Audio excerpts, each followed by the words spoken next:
우리 인생을 힘들게 하는 건 우리 곁에 있는 사람들의 나쁜 본성 때문입니다.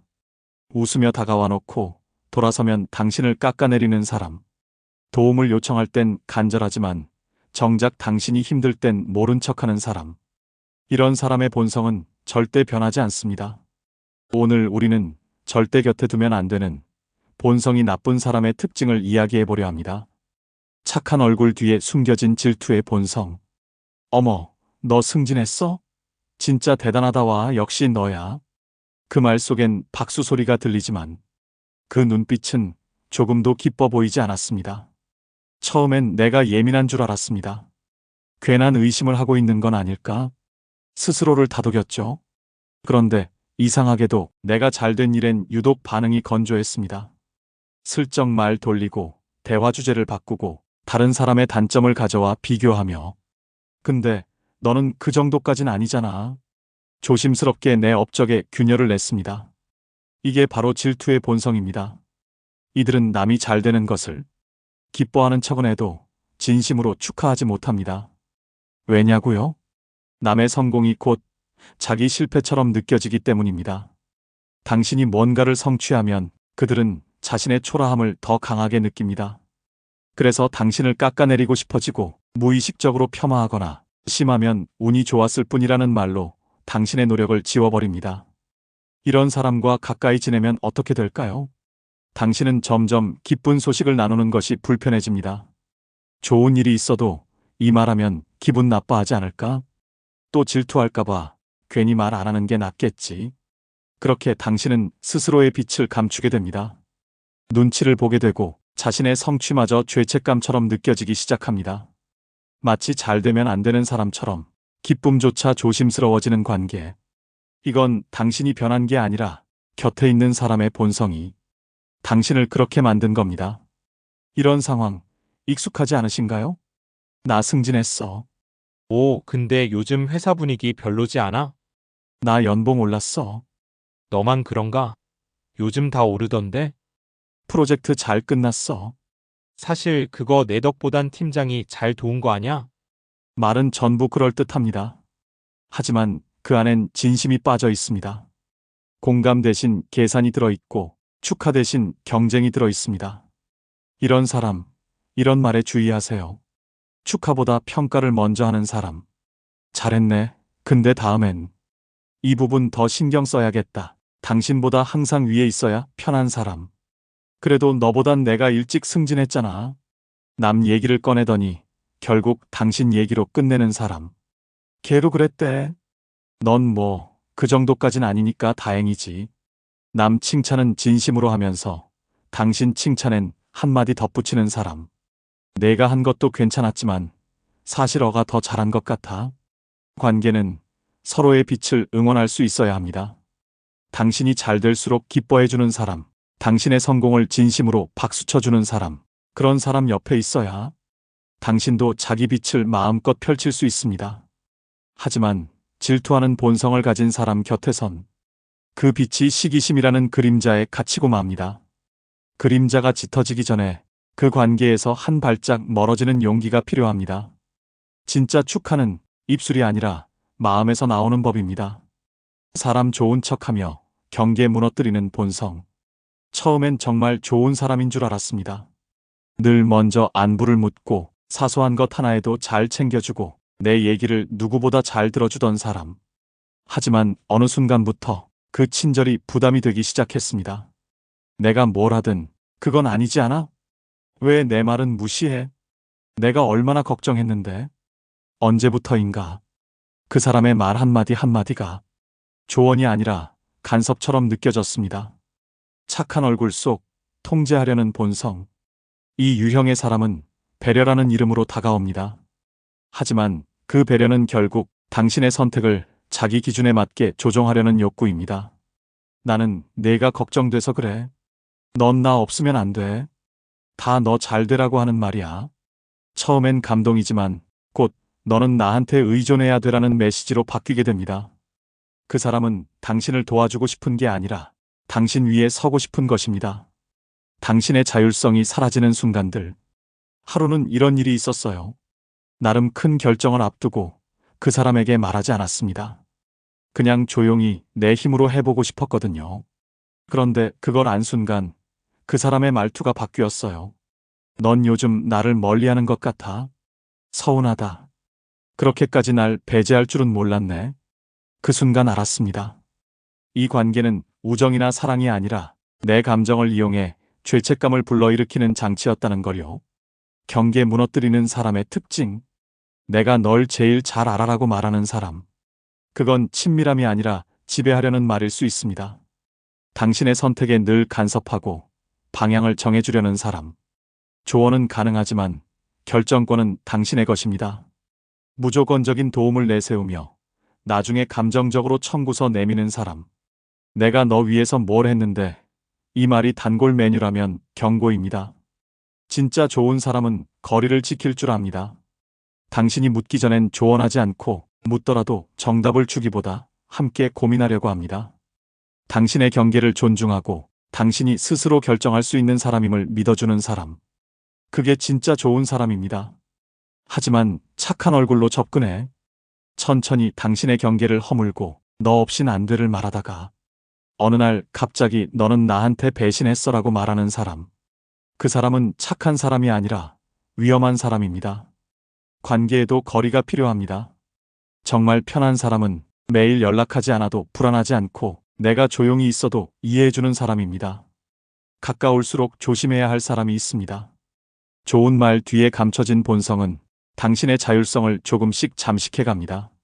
선이라는 포장을 벗겨보세요. 그 안에 진짜 당신을 위한 마음이 있었는지 아니면 당신을 자기 아래 두려는 본성이 숨어 있었는지. 피해자 코스프레가 습관이 된 본성. 난 그냥 다 잘해주려고 했을 뿐인데. 나는 늘 손해만 보는 인생이야.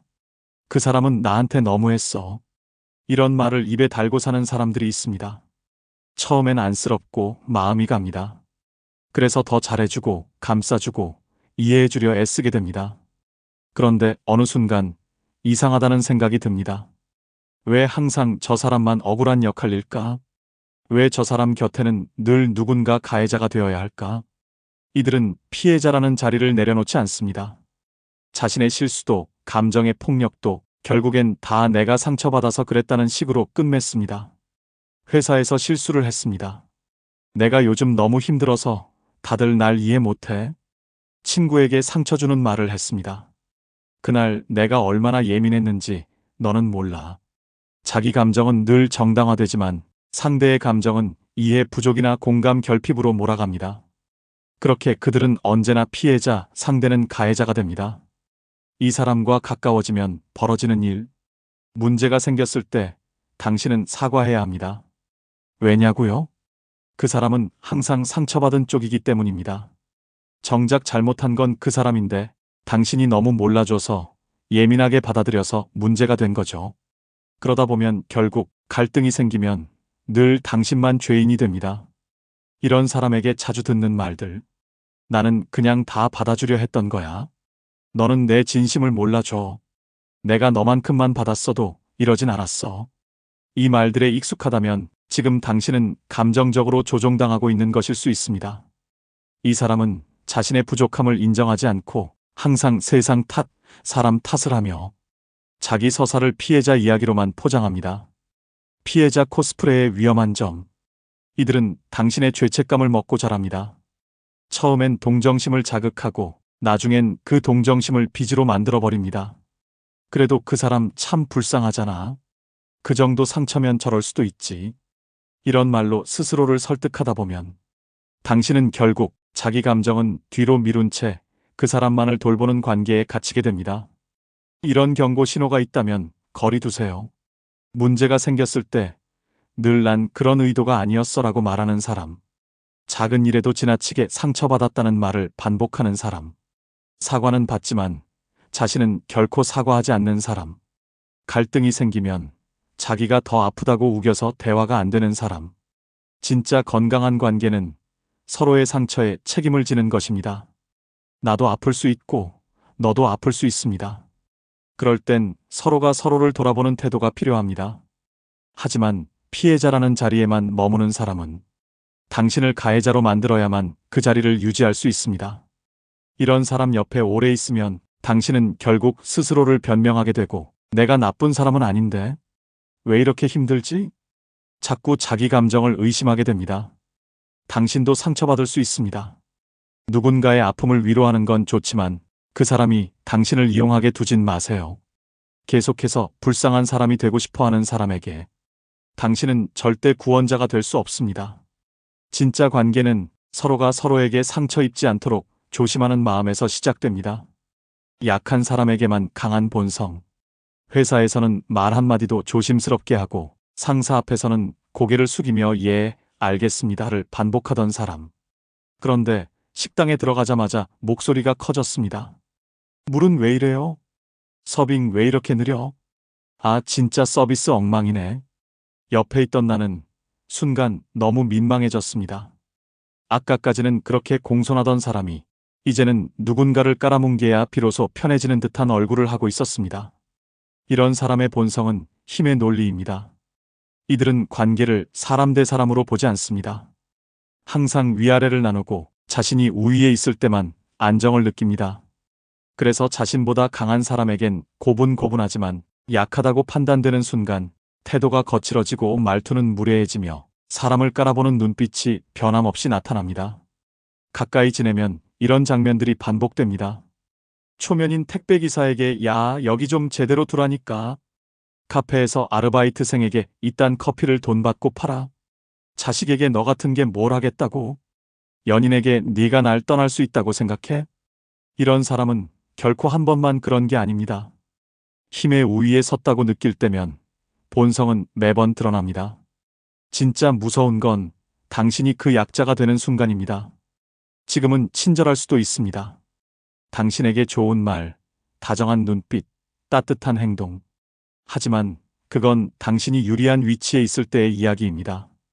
당신이 약해졌을 때, 실직했을 때, 건강이 나빠졌을 때, 사회적 지위나 자존감이 흔들릴 때, 그 사람은 그 틈을 놓치지 않고 당신을 조종하고 깎아내릴 본성을 드러냅니다. 이런 말과 행동에 주의하세요. 그 사람이 날 무시해서 그래. 하지만 그 무시는 사실 그 사람이 먼저 했던 행동일지도 모릅니다. 그 사람은 예의가 없잖아. 그런데 정말로 상대가 먼저 무례했는지 돌아봐야 합니다. 대개는 자기보다 약하다는 판단만으로 상대를 평가합니다. 넌 내가 이렇게까지 말 안 하면 안 바뀌잖아. 결국 자기 폭력을 사랑이나 진심으로 포장합니다. 진짜 사람을 알려면 약자에게 어떻게 대하는지를 보라.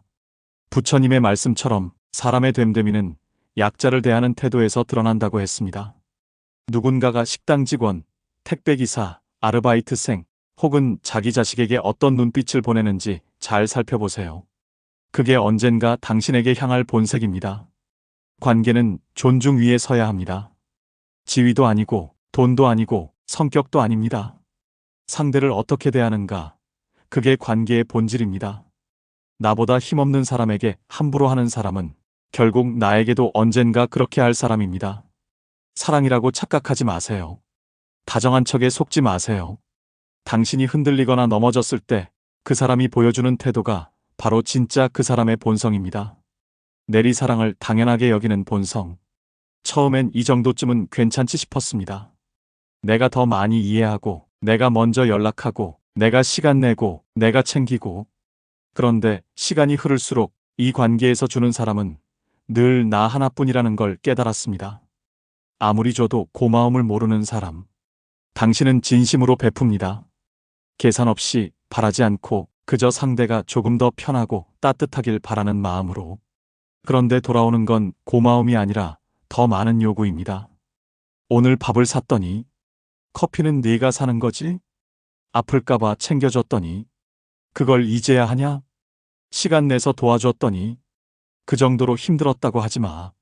그 사람은 당신의 선의를 기본값으로 받아들입니다. 심지어 그 친절을 의무로 바꾸고 당신이 조금이라도 지치거나 멈추려 하면 요즘 왜 이렇게 변했어? 라며 되레 실망한 얼굴을 합니다. 관계에서 받기만 하는 사람은 결국 착취자가 됩니다. 진심을 주는 사람은 처음엔 착하다는 말을 듣습니다. 그러다 점점 당연한 사람이 됩니다. 그리고 결국에는 그래도 되는 사람이 되어버립니다. 그렇게 내리사랑은 주다 지치고 줘도 모자라며 결국 텅 빈 사람만 남기고 끝이 납니다. 이런 사람의 특징은 명확합니다. 무엇을 받아도 고마움을 표현하지 않습니다. 그게 당연하다고 여깁니다.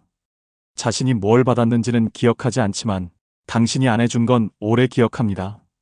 자기 중심의 기준으로만 친절을 평가합니다. 그거밖에 못 해줘? 내가 기대한 건 그게 아니야. 사랑은 흘러야 합니다. 진짜 좋은 관계는 주는 사람만 있지 않습니다. 상대도 나를 돌아보고 내가 지칠까봐 챙기고 너 요즘 괜찮아? 라고 묻는 사람. 그게 건강한 사랑입니다. 그게 서로가 사람답게 살아가는 길입니다. 이런 관계라면 멈춰야 합니다. 당신이 줄 때는 기뻐하지도 않고 안 줄 땐 섭섭해하는 사람. 고마움 없이 당연함만 내세우는 사람. 당신의 진심을 계산처럼 따져 묻는 사람. 자기 감정에만 충실하고 당신의 마음은 잘 묻지 않는 사람.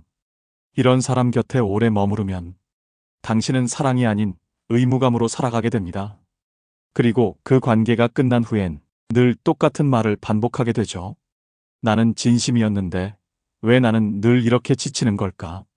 당신의 진심은 그런 사람에게 흘려보내기엔 아깝습니다. 당신은 아무에게나 퍼줘도 될 만큼 값싼 존재가 아닙니다. 당신의 시간, 마음, 노력은 정말 소중한 사람에게 가야 할 자산입니다. 그러니 기억하세요. 당신의 내리사랑을 당연하게 여기는 사람은 결국 당신을 소모품처럼 다루게 됩니다. 그 사람이 나빠서가 아니라 본성이 그러한 사람이기 때문입니다. 인생은 길지 않습니다. 좋은 사람과 함께하기에도 시간이 모자랍니다. 그러니 웃는 얼굴 뒤에 숨겨진 질투와 조종, 피해자 코스프레, 약자에게 강한 태도, 그리고 내리사랑을 당연시하는 본성까지 이제는 단호히 구별하고 당신 자신을 지켜야 합니다. 당신을 진심으로 아껴줄 사람은 당신을 당연하게 보지 않는 사람입니다. 그런 사람 곁에 있을 때 비로소 당신도 진짜 나답게 살아갈 수 있습니다. 끝까지 시청해주셔서 감사합니다. 작은 틈, 큰 위로는 당신 곁에 있습니다. 구독과 좋아요, 댓글은 더 많은 위로를 만드는 힘이 됩니다.